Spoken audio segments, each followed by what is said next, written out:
Subscribe now and press the bell icon. Never miss an update.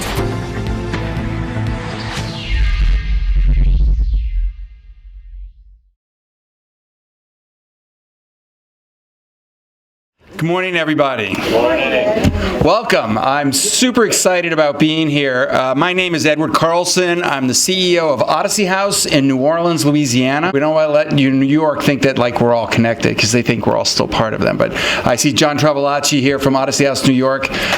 We have a lot of, I see a lot of familiar faces and a lot of people that I don't know. Hopefully I get to know you over the time we're here at the conference. I also serve as president of TCA, which is our national association.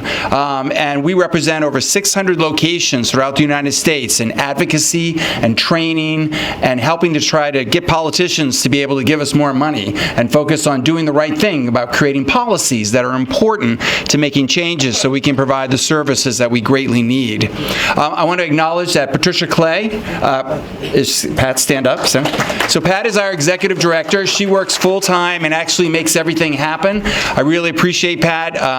We get to meet with her quite often, me and my staff, to help her and to support her. But we're a member-driven organization, just like WFTC is. And being a member-driven organization means you have to put in the time and energy. And one of the things I also do is I serve as part of the Communications Committee. And the Communications Committee is very important for helping to get information, pull together reports, gathering data. And so anybody who's interested in helping to serve on the Communications Committee, we're always looking for new people to help us. And one of the things that we do, which is really quite amazing, is we actually have a weekly newsletter for WFTC. If you're not a member of the newsletter, you should jump on board. Ronnie Grenier, who is part of our membership committee for TCA, but he also is on the communications committee. He does the weekly emails. If you give him your email address, you can easily get on it. It's translated into many different languages. So it's very easy to be able to use and find out what's happening around the world once a week in one easy email. It's very, very helpful. So I think it's really important. The world has changed. Right? The world has really changed. I mean, I can remember my first WFTC conference that I went to there where it was a huge auditorium, lots of people were there, and I was really quite amazed at all the many different cultures and everything. But I will tell you, even after the last conference that we had and coming here, I was afraid because of COVID. I was worried we may never ever meet again. And I'm really happy that we were able to sort of get this together and start the process again and to start things moving. All of us as providing programs, we saw programs shut down during COVID all throughout the United States. A lot of people acting in fear and not trying to figure out some ways to use science and the tools available to us to continue to provide the services that we greatly need. The organization that I ran, we never stopped. We never stopped doing an intake, not one day during COVID, and we kept bringing people into the program and providing the services that we greatly need. And those services are super important. All the work we do here is really, really important, and finding ways to work together. So as part of one of the things we did with TCA was we held weekly provider meetings and utilizing Zoom as a new mechanism to be able to provide communication across the board. And we would get other members to talk about what are the things they are doing in their facilities, to share what are the things that we could do to sort of keep things going, to keep the momentum going. Because addiction wasn't stopping, right? If anything, it got worse during the pandemic. And it's only going to continue to get worse. One of the things that we found scientifically is that when there's a real big traumatic event that happens, and this traumatic event actually happened worldwide, and as you may know, being from New Orleans, we have hurricanes all the time. It seems like every couple of years we have a hurricane that hits New Orleans. But one of the things we have found that what happens is after the initial rush of the hurricane, actually a lot of people start suffering from all kinds of depression, anxiety, all kinds of problems associated with it, and oftentimes turning to substances as a way of dealing with it. And we find usually a year or two after a major traumatic event, that we wound up needing more and more treatment. There's a surge in need for treatment and treatment services.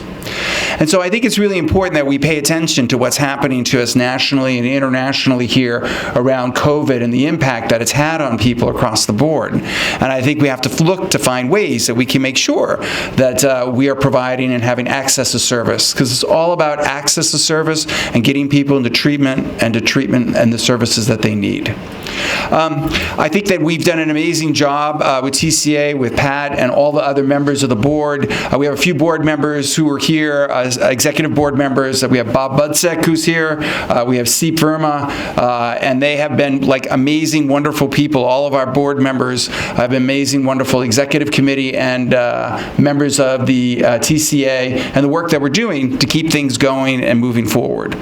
One of the other things that's come out of this is we've actually started doing virtual trainings, and we've been doing virtual advocacy work and meeting with politicians. And oddly enough, you get to meet more. We found it easier to meet directly with some of our elected officials via COVID because of their schedules. And I guess they could be wearing their pajamas for all I know wherever they're sitting, but I don't care. But I get to spend time talking to them about the need and the need for services that we have. We've also been doing a lot of trainings, online trainings, which anyone here could participate in. And so if you get on the weekly newsletter, you'll find out about those trainings. And it doesn't cost anything. You sign up, get on board, and we have people who are sharing all kinds of information that is really, really important. I hope over the next few days that we're able to give you information that can help you. I think sometimes it's often difficult working in this field. My mom used to say, like, she couldn't imagine why I picked this field to be in, and I just love working in the field and the work that we've done. But my mom would say, you work in a field that they don't want to pay you for it. The government doesn't want to give you money for it, right? The people in the community, they don't want your clients anywhere near you. And half the time, the clients don't want the treatment. And I was, so it's sort of like, and it's true. But I think that the opportunity to be able to, once you sort of open the door and the possibilities for those services, the changes that you can make in your community are huge, absolutely huge. At Odyssey House New Orleans, we have a philosophy that we're going to love the client till they love themselves. And even if they know that they don't need the treatment, they don't think they need the treatment, or they're trying to stay away from the treatment or finding ways to avoid the treatment, we keep the door open and we keep bringing them back in over and over and over again until they're ready. I'm often reminded of a quote because of the work that we do and often all the obstacles that we have to face. And it's this quote, I read this and I have it up in my office all the time. It was by Winston Churchill. And I have to definitely agree with that because sometimes we move around from failure to failure, but in the end, we always seem to come together, especially in the TC model and the work that we've been doing and the work that we need to do and continue to do. I thank you all for your time. I look forward over the next few days. And if there's anything I can do to be helpful and supportive, feel free to ask. Thank you.